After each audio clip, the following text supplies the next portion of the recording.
It wasn't easy getting over Griffin's death, but I'll spare you the details of my mourning and coping.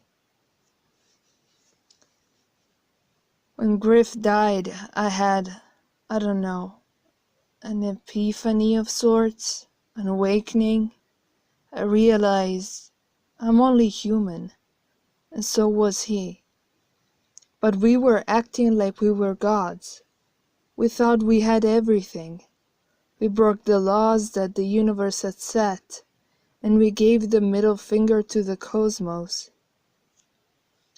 We are the outlaws of the universe, the writers of the rules, with no police in sight, Griff used to say.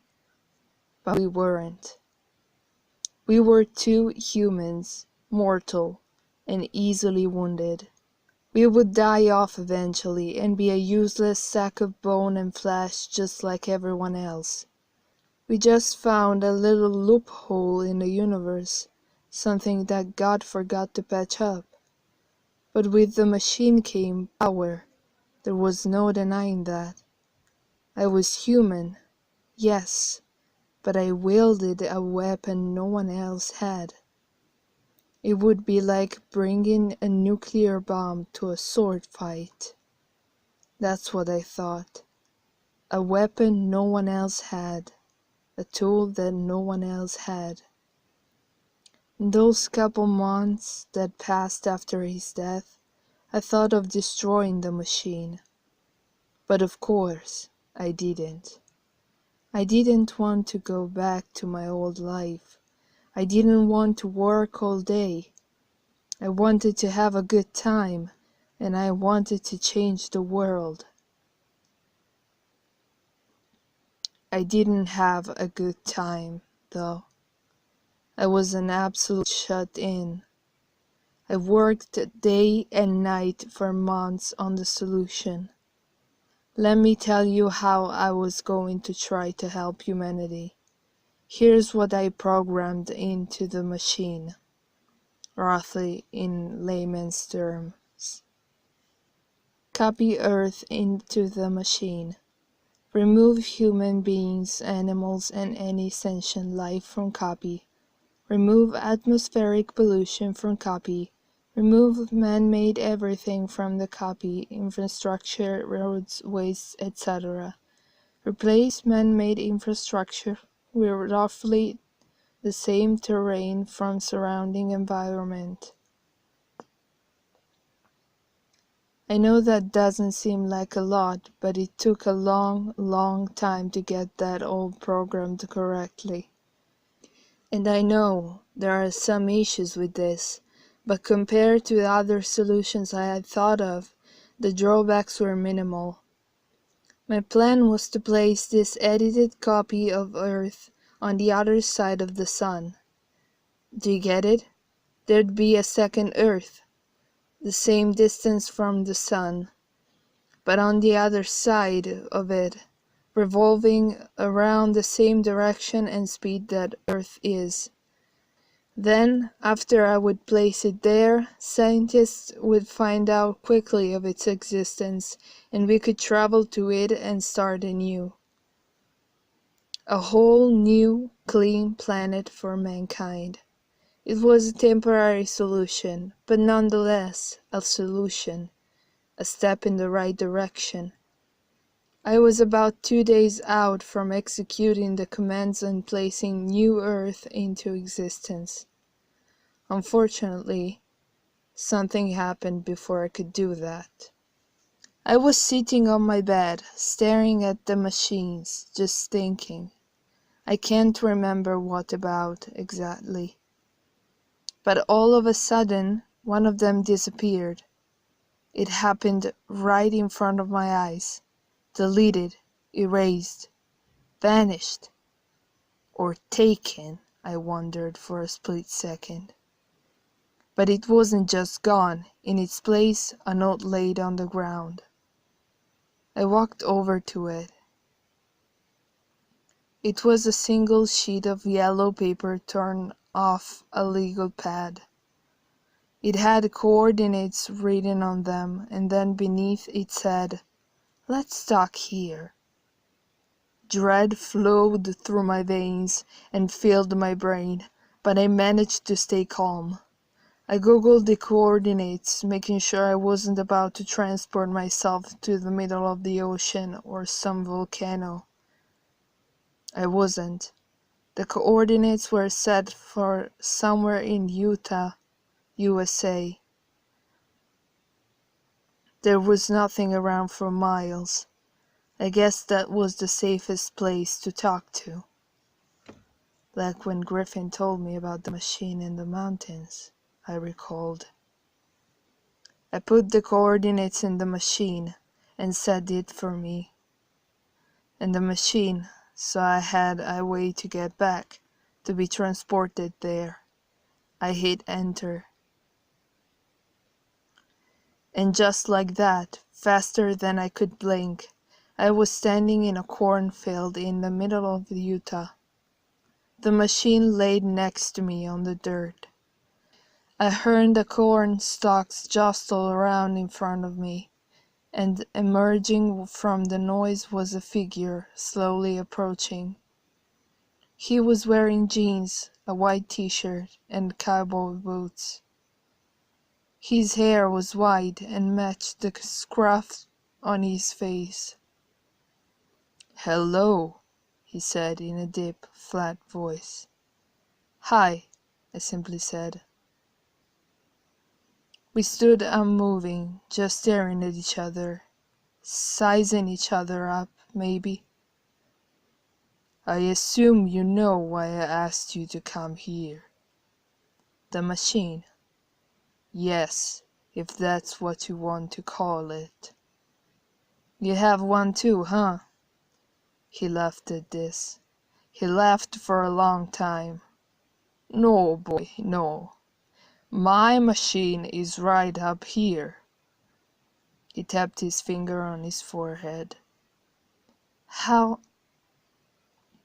But before I could finish, he took his same finger from his head and pointed it to the machine lying next to me. It disappeared immediately. "You see," he said, "I don't need a hunk of metal like you do." I was dumbfounded. "What are you?" He walked a little closer to me.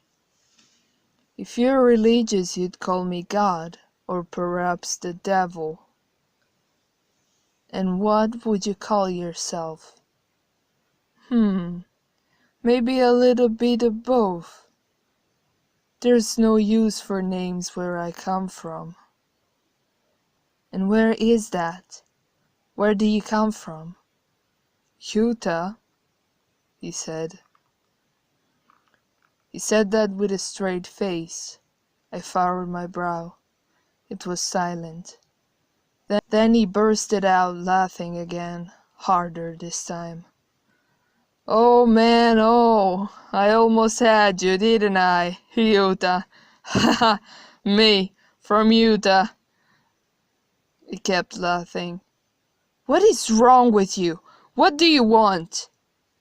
He calmed down some. "I wanted to let you know that it's over. This whole universe thing." "But what? What do you mean?" "Well, the whole reason your machine thingy works at all is because this universe is broken. I'm going to start all over." "Start over?" "Yes, start over. Delete and then let there be light again and all that jazz." "So you created all this? You really are like a god?" He shrugged. "I created it, yes." "Why not just fix this one?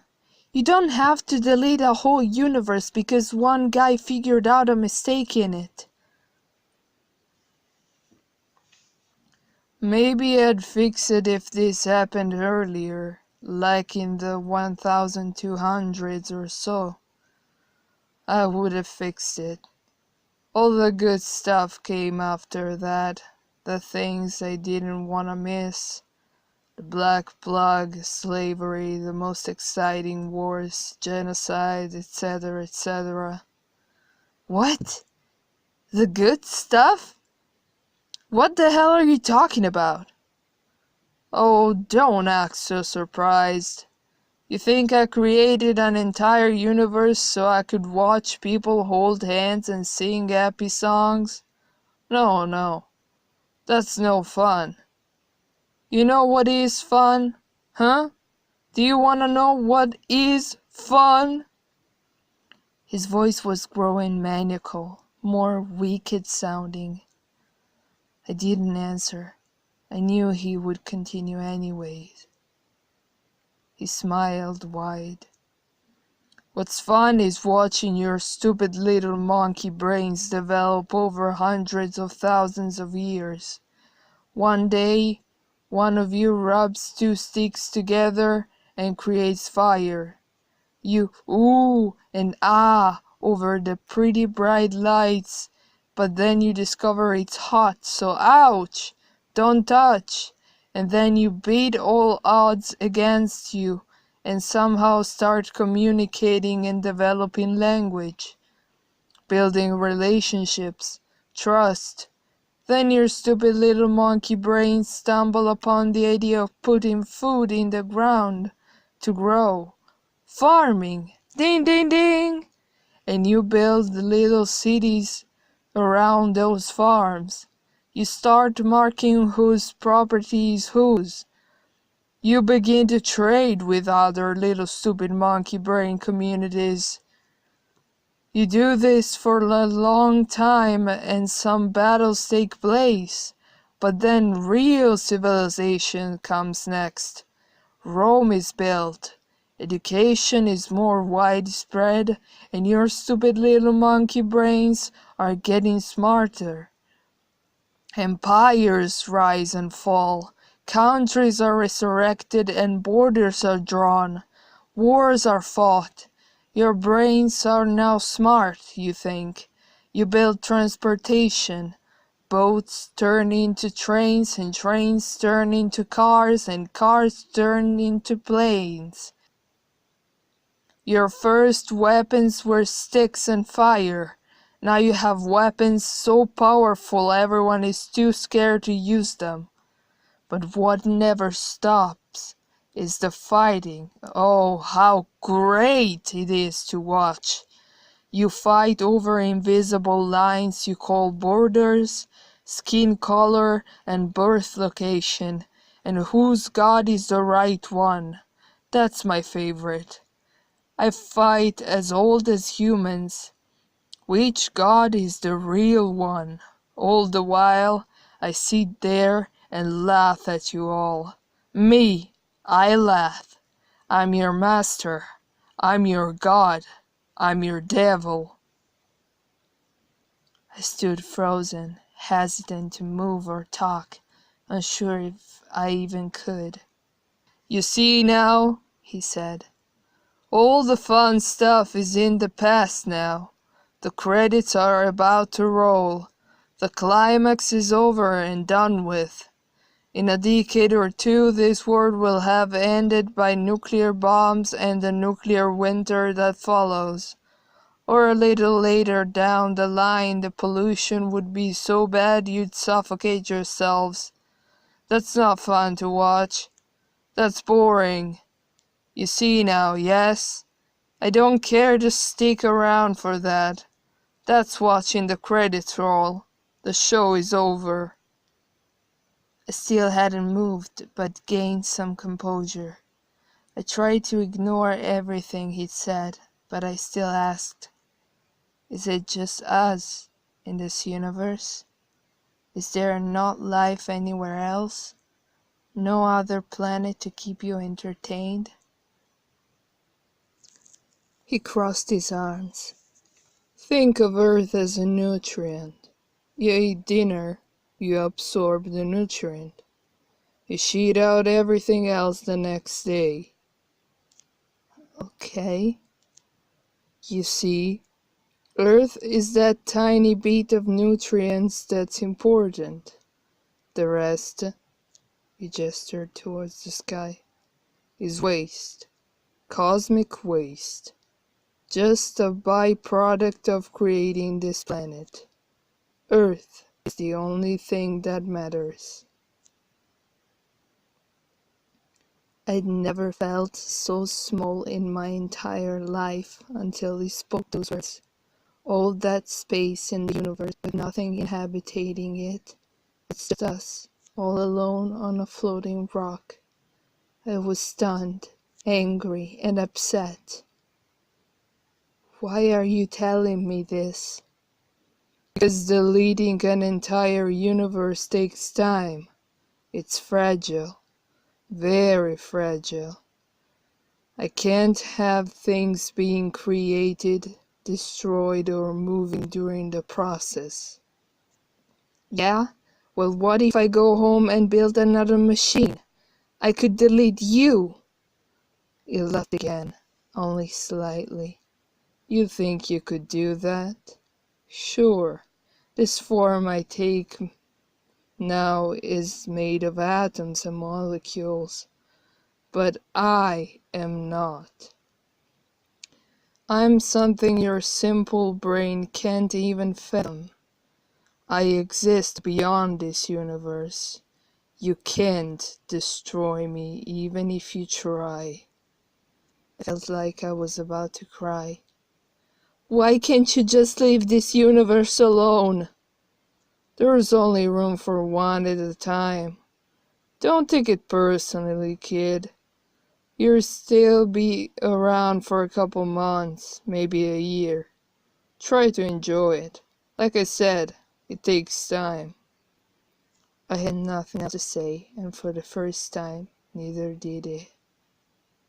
He simply pointed at me, and all at once, I was back in my bedroom, alone. All alone. I sat still for a couple of hours, hoping it was all a fever dream of sorts, but I knew it wasn't. Now, I tell you all this only to say, do not blame me. Do not shoot the messenger. Without Griffin's discovery of the machine, we wouldn't even have any warning at all. So spend the time with your loved ones. Do what makes you happy. Be good to others and live a good life while you can. There's nothing we can do. It won't be long until we're gone.